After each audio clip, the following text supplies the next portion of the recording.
We have not biologically adapted. And so no wonder we're stressed. Yes. No wonder we're full of anxiety. No wonder our kids are struggling, because we have a new technology and we've taken it in hook, line, and sinker. We're not even questioning how much, the more the merrier, right? I think we need to be very mindful about this new gadget. Yes.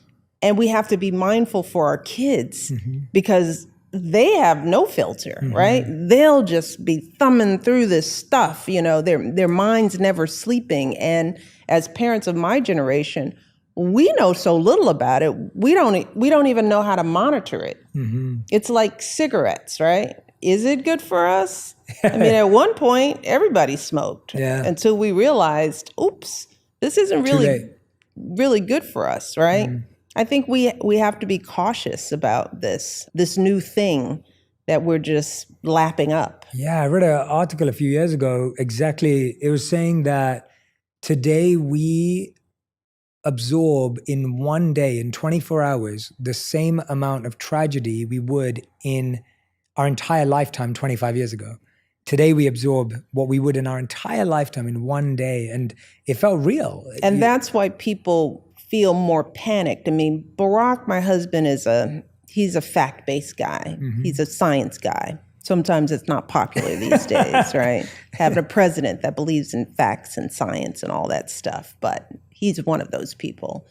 And he always says, statistically speaking, especially when young people bemoan where we are today, he says, if you look at history and statistics, if you were to pick any time in human history to be born, you'd want to be born now.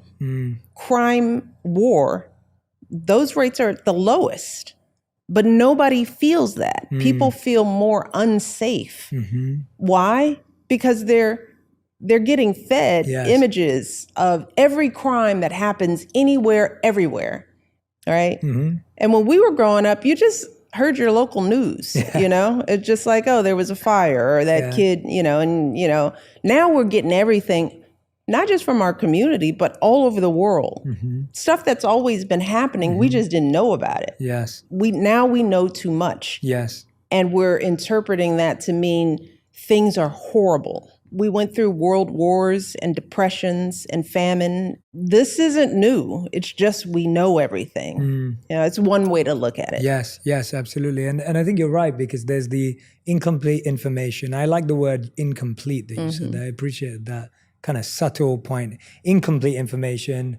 Then you have opinions. Then you have feelings and emotions. And so there's so much more information on every level. You have the physical information, the emotional information, the mental information, of course, the physical experience of it. And it can be too much. One of the, it's so interesting you use the analogy of climbing Mount Everest, because I went to see a comedy show recently, and I'm trying to remember the comedian's name, so I'll have to find it afterwards and put him in there. But he literally was saying relationships are like climbing Mount Everest. And so what he said was, he goes, you start at base camp, and he goes, you and your partner are ready, you're ready to go, you're being guided. And then at one point you're like, oh, we're cold, but it's okay, we'll keep each other warm, we'll be fine.